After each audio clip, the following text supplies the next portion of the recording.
says it's quitting time? I said it's quitting time. I was the foreman. I was the one says when it's quitting time at Tara. Quitting time! After me and Miss Ellen done labored with you, Miss Scarlett, come on in the house. Come on in before you catch your death of dampness. No, I'm going to wait for Pa to come home from the Wilkses. Come on in here. Come on. What is it? Lottie, we've got to have a doctor.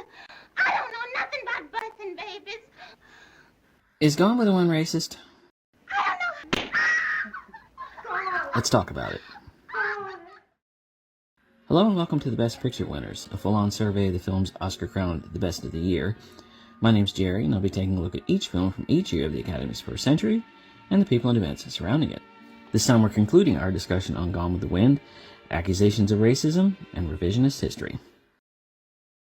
If Gone with the Wind were just another movie, just another in a long line of successful studio pictures that came out of Hollywood in 1939, then it may, by this point, have been buried by progress.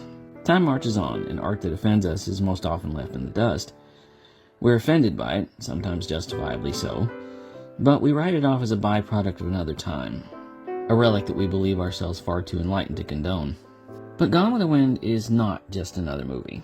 It's a perennial that sits at a specific crossroads in the evolution of the art of American cinema, a culmination of color and sound and production design, the result of years of experimentation that furthers the filmmaking art, and also of storytelling, of melding history with a fictional narrative so enticing that it never dulls, never drags, even at nearly 4 hours. By that, it was the kind of runaway success both on the page and on the screen that is impossible to ignore.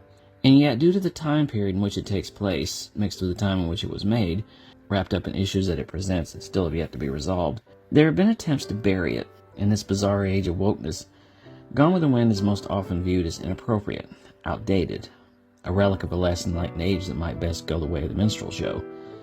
Historians, meanwhile, say, not so fast. When it comes to Gone with the Wind, what is important is to break the film apart, understand why it's controversial, and match it with what remains, how it looks at the South, and how it portrays a generation of people whose lives were most affected by it. For my discussion, I started with the source, Margaret Mitchell's 1936 book, and found that hers is a lost cause narrative that downplays the role of slavery and plays up the gallant pageantry of the eloquence of the Old South. From my own interpretation, I found the lost cause narrative much more romanticized in the book than in the film. While the book is awash in the so-called glory and grandeur of the Old South, its portrayal of slavery in both mediums barely exists. The characters that do exist, like Mammy and Prissy and Pork and Big Sam, are so ancillary as to barely even be characters at all. This is where you have to question the motives of David O. Selznick, the founder and chief executive of the short-lived independent studio Selznick International Pictures, which, despite only officially existing for 8 years, nevertheless produced not only Gone with the Wind, but also Hitchcock's Rebecca, both of which won Best Picture. Stay tuned. Selznick was very aware of the issues that had hurled the birth of a nation into a hurricane of controversy 25 years earlier, and it was his reasonable desire to avoid that kind of publicity. His solution was to give the black characters a larger role than they had in the book, wherein they were nothing less than window dressing. But he was mindful it would be a difficult backdrop for the story he was trying to present. The point of the film was to gain some semblance of sympathy for Scarlett and her journey, but that's difficult to do when you're shown the day-to-day horrors of human chattel slavery, of the manner in which human beings are pulled from their families, sold into forced servitude, treated like property, beaten, whipped, forced to live in cramped quarters barely fit for animals, fed scraps that the dog wouldn't eat, prone to disease, and made to work from sunup until sundown, until they drop dead. That lays very hard against the so-called glory and grandeur of the Old South that Melanie describes as a world unto itself. The pure horror of slavery is nowhere near this film, and from an entertainment perspective, I am forced to admit that I understand why. Selznick had his hands on the most popular book of the moment, and had to satisfy his legion of fans, and that's hard to do when dealing with the particulars of this part of American history. The film had to be a romance planted firmly in the hellscape of slavery, but it couldn't be a film that addressed slavery directly. Remember, the film was made in the late 30s, a time of rigid segregation that prioritized white citizens by law, while viewing blacks and other minorities as inferior. Subsequently, Selznick didn't want to anger those in the Deep South who had come to see their own history on display and would settle for nothing less than the lost cause. This was a time when segregation was so strict that Hattie McDaniel, Butterfly McQueen, and the other black performers from the film were barred from attending the premiere in Atlanta because of the theater's strictly enforced whites-only policy. The film focuses squarely on Scarlett's romantic misadventures, while largely, and to a strange degree purposely, avoiding the issue of slavery altogether.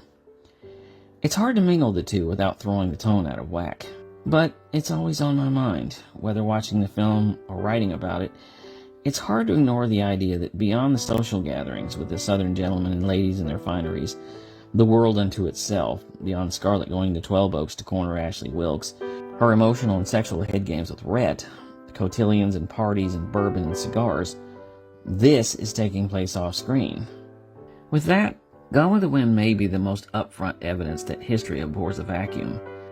If you take slavery out of the story, it's still there. You know it's there, even when you can't see it. In the area of slavery, Gone with the Wind offers a very uneasy compromise. Selznick was determined to avoid the insane stereotypes that historically doomed Birth of a Nation, which had white actors in blackface playing black men whose sole focus was the acquisition of flesh-eating vices like drinking and rape. So then, the basic problem with Gone with the Wind is that adapting it requires walking a very thin tightrope. The story takes place in the middle of the white Deep South community that is struggling to hold on to its slave trade. But for entertainment purposes, that said financial reasons, it can address the issue of slavery directly. In telling the story of the struggles of Scarlett O'Hara, both inwardly and in her relationships, and outwardly holding on to home and family as the antebellum South is falling apart, it is hard to admit to the audience that every major white character in this movie is guilty of the greatest blight our country has ever known. Yes, the movie tries to denigrate the hubris of the Old South as it hurls itself into a destructive war and shows it paying for its sins, but if you pay close attention to the dialogue, you may get the idea that the South only went to war because they were being challenged by the Union. Never get your history from movies, kids. Rat calls them out for their foolish war games, but his commentary is not really about slaves, it's about arrogance. While there are signs that Gone with the Wind is dismissive of the sin of slavery, it slides by the issue even when appearing to face it head on.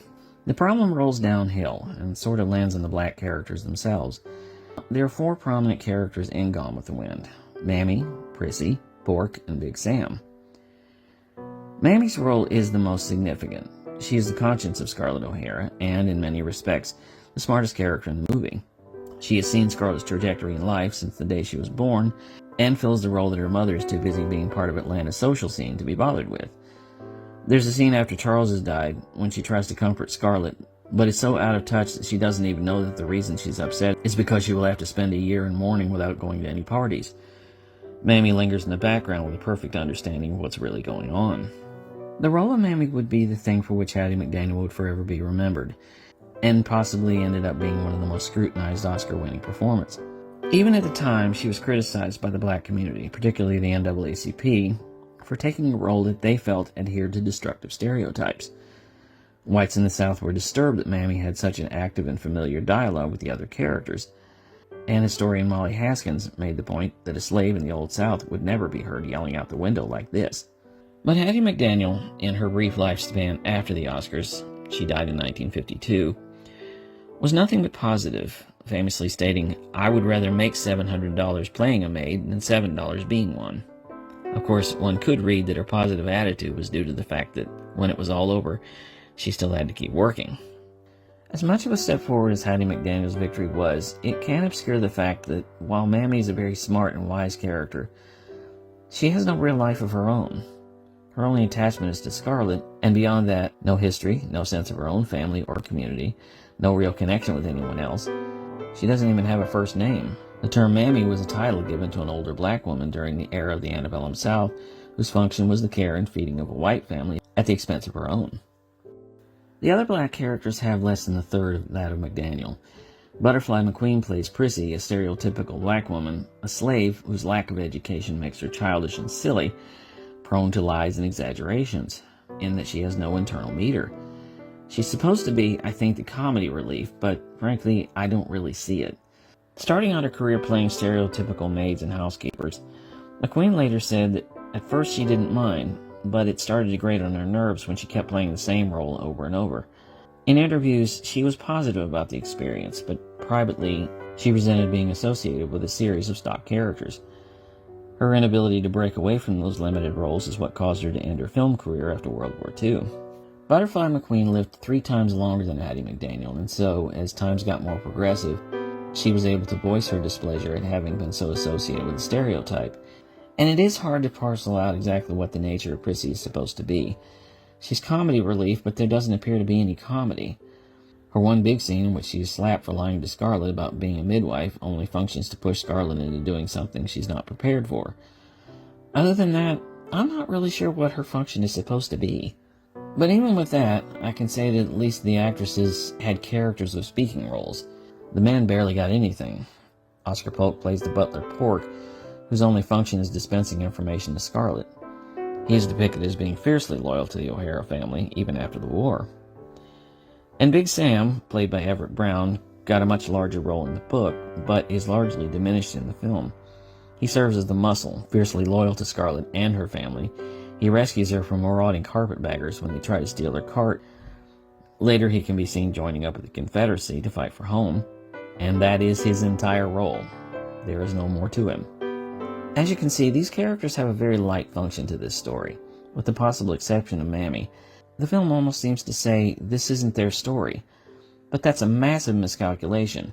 The Civil War was absolutely their story. It was about how their fortunes changed, about how they were brought to this country in chains, forced to work on plantations and plantation homes under conditions that weren't fit for horses or dogs. And then, in the wake of the war, their long struggle of trying to break the chains of social struggle, which would take another century. But the barriers of a lost cause narrative don't allow for that. Soaked in rewriting history, slavery is portrayed as a necessary misfortune, an evil that was excused by theory of racial inferiority. It peeks out around the edges, most notably when Gerald tells Scarlett this: I've been talking to Prissy and Mammy, and I don't like the way you're treating them. You must be firm with inferiors, but you must be gentle with them, especially darkies. Now, of course, one could reason that at this point Gerald had lost his mind, but let's face it, he owned slaves long before this, so that doesn't get him off the hook. It is the very light approach to slavery that I find troublesome. It's especially true in the film's opening, derived from a poem by Ernest Dowdson, which basically laments the loss of the antebellum South and suggests that the end of slavery was to be mourned. There was a land of cavaliers and cotton fields. Here the pretty world of gallantry took its last bow. Here was the last ever to be seen of knights and their ladies fair, master and slave. Look for it only in books, for it is no more than a dream remembered, a civilization gone with the wind. It is hard to see those words and hear that sad music and not think, this is a massive misstep. The institution of human chattel slavery is without a doubt an outrage whose legacy would bleed over into the next century and have reverberations in the new millennium.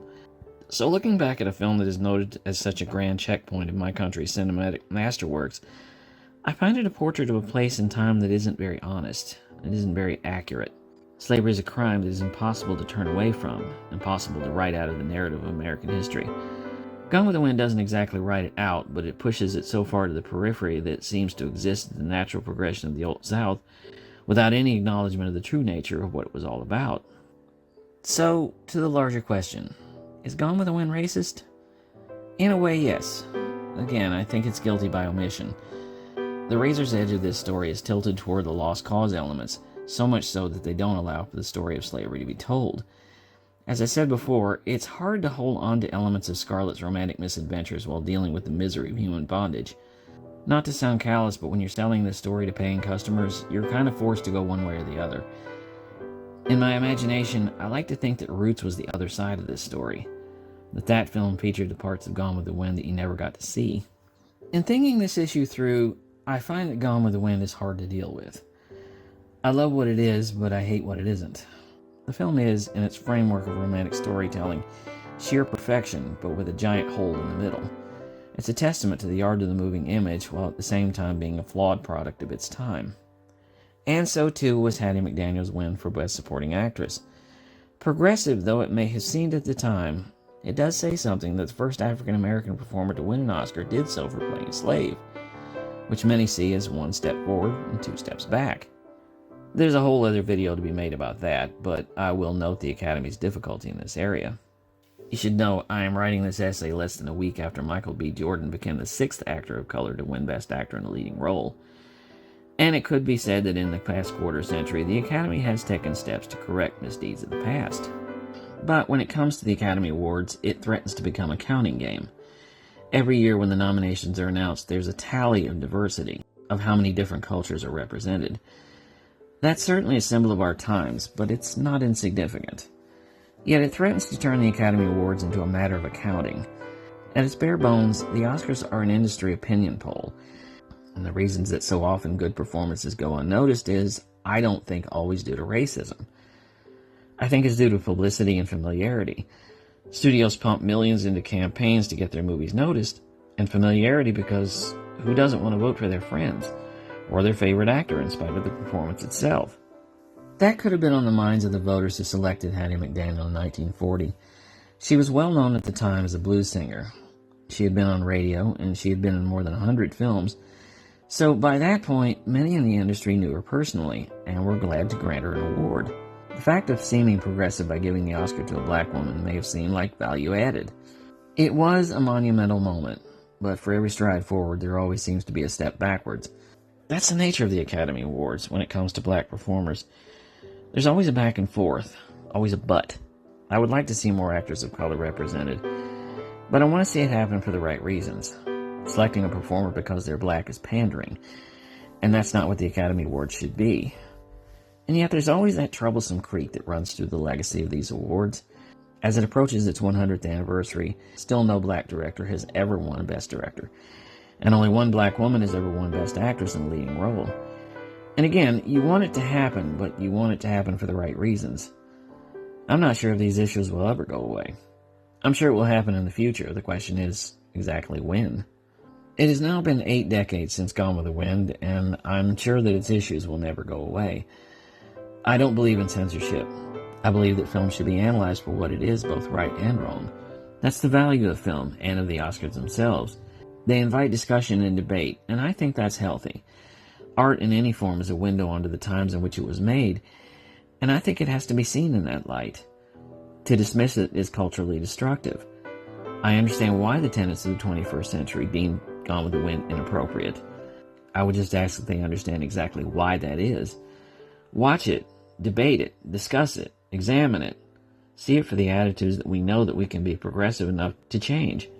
That the past is the past. A civilization gone with the wind. For I'm Sure Cinema, I'm Jerry Dean Roberts. I'll see you next time.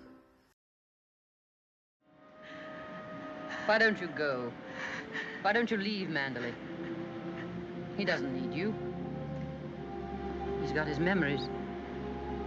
He doesn't love you. He wants to be alone again with her.